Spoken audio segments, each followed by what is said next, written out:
Hello again from the Counterfraud team. Today's video concerns conflicts of interest.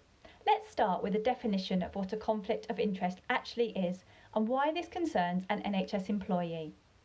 NHS England define a conflict of interest as a set of circumstances by which a reasonable person would consider that an individual's ability to apply judgment or act in the context of delivering, commissioning or assuring taxpayer-funded health and care services is or could be impaired by another interest they hold.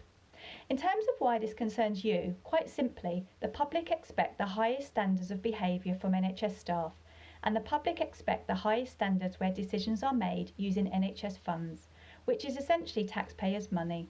And these decisions should never be influenced by any outside interests held by an employee.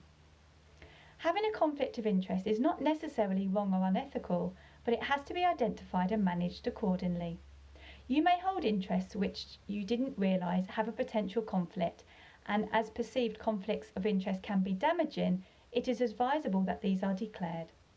Interests cover financial interests, non-financial professional interests, non-financial personal interests, and indirect interests. Examples of interests could be decision-making staff such as a budget holder, who has the authority to enter into contracts on behalf of the trust. They may fail to mention that the company they're doing business with is owned by someone they know.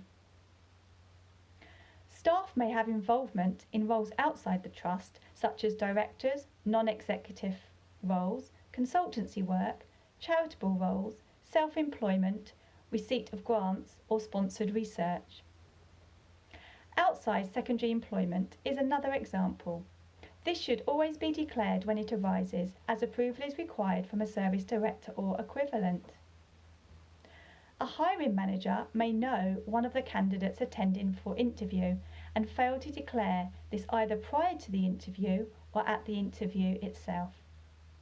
A line manager may have a close association with a direct report, such as a romantic relationship or be a family member or a personal friend. The manager is in a trusted position with power over the employee's job, responsibilities, appraisals, salary and development opportunities. Gifts and hospitality. A gift can be received from a thankful patient, but it should never exceed the £50 limit, and gifts of cash and vouchers should always be declined. Also, any gift offered by a supplier or contractor should be politely declined, as could be seen as affecting their professional judgment.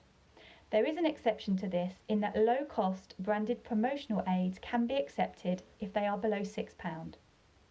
Some conflicts of interest are obvious and others are less obvious. If in doubt, please always ask us. All trust employees have a responsibility to ensure that they are familiar with the requirements to report any interests accordingly.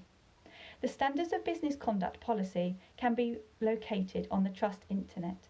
As always, please don't hesitate to contact me if you'd like any clarification in respect of interests, gifts and hospitality and how they should be reported.